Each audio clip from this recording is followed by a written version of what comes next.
বিসমিল্লাহির রহমানির রহিম। সম্মানিত হাতীবান্ধা এলাকাবাসী, আজকে অত্যন্ত দুঃখ ভরা ক্লান্ত মন নিয়ে আপনাদেরকে জানাচ্ছি যে আমাদের হাতীবান্ধার প্রাণ কেন্দ্র এই দিঘিরহাটে বেশ কয়েকটি এখানে সড়ক দুর্ঘটনা হয়। গতকালকে আমাদের হাতীবান্ধা এসএস সরকারি মডেল উচ্চ বিদ্যালয়ের ষষ্ঠ শ্রেণীর ছাত্র ইসমাম, সে বাসের সাথে তার ধাক্কা লেগে সে নির্মমভাবে নিহত হয়েছে। সড়ক দুর্ঘটনা এখানে প্রায় সংঘটিত হয়। এই সড়ক দুর্ঘটনার কারণে আমাদের হাতীবান্ধা আদর্শ উচ্চ বিদ্যালয়ের শিক্ষার্থীরা নিরাপদ নয়। এখানে একটি মৈত্রী শিশু একাডেমি আছে, মৈত্রী শিশু একাডেমির শিক্ষার্থীরা কোনো নিরাপদ নয়। এখানে সিঙ্গিমারি সরকারি প্রাথমিক বিদ্যালয় আছে, সিঙ্গিমারি সরকারি প্রাথমিক বিদ্যালয়ের শিক্ষার্থীরা নিরাপদ নয়। এখানে যে চৌমুহনীটা আছে, এখানে কোনো প্রকার পুলিশ নাই, এখানে কোনো চৌকিদার নাই, এখানে কোনো আইন শৃঙ্খলা বাহিনীর লোক নাই, এখানে কোনো স্পিড ব্রেকার নাই, যার কারণে এখানে দ্রুত গতিতে গাড়িগুলো আসে এবং যায়। এই দ্রুতগামী গাড়িগুলো আমাদের এই নিষ্পাপ প্রাণগুলো কেড়ে নিচ্ছে। আমি এর তীব্র নিন্দা জানাই এবং তৎসাথে আমি সরকার বাহাদুরকে অনুরোধ করব যে অবিলম্বে আমাদের নিরাপদ সড়ক চাই। আমরা আমাদের এই নিষ্পাপ প্রাণগুলো আর যেন এখানে না যায়, এর জন্য সরকার বাহাদুরের কাছে আমার আকুল আবেদন।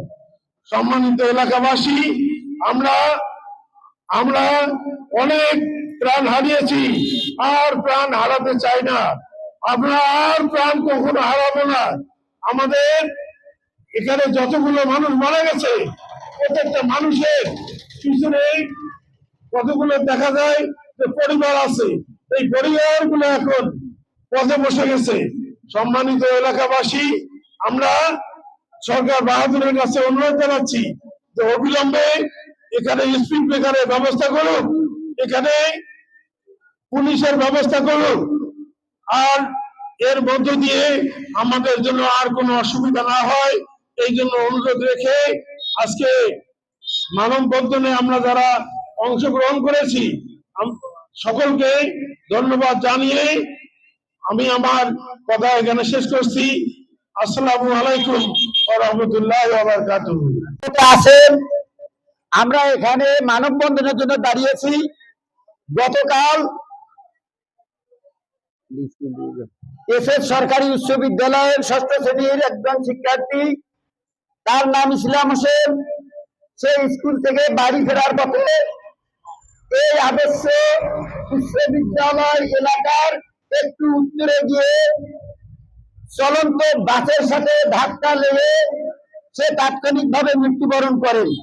এই মৃত্যুবরণ আমাদের কাম্য না, এবং যে পরিবার থেকে শিশুটি মারা গেল সেই শোক সন্তপ্ত পরিবারের প্রতি গভীর সমবেদনা জানাই।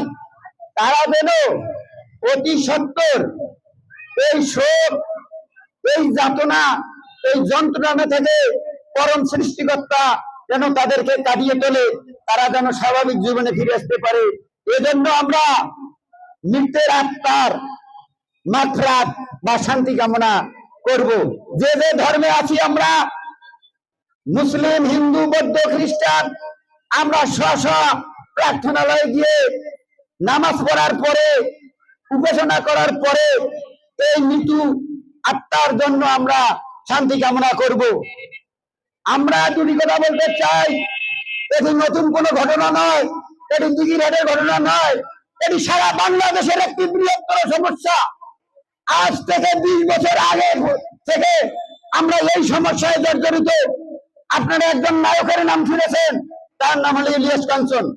তিনি আজকে দীর্ঘদিন ধরে নিরাপদ সড়ক ব্যবস্থার জন্য আন্দোলন করে যাচ্ছে। আমরা কিন্তু তার ডাকে সাড়া দেই না, তাকে আমরা সাহায্য সহযোগিতা করি নাই। যদি কোনো ব্যক্তি ভালো কাজ করতে চায়, সেই কাজে আমরা শরীক হব, সহায়তা করব, তাহলে সেই সুব্যবস্থা আমরা পাবো।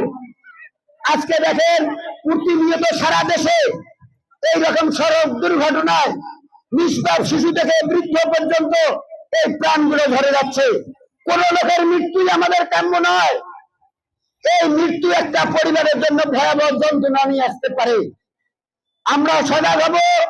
আমরা সরকার বাহাদুরের কাছে বিনীতভাবে নিবেদন করি, যেন নিরাপদ সড়কের যা যাবতীয় ব্যবস্থাগুলো আছে, সেই ব্যবস্থাগুলো অবিলম্বে যেন এই সরকার পদক্ষেপ নিয়ে এই নিরাপদ সড়ক ব্যবস্থার জন্য যা যা করণীয় সেগুলো যেন করে।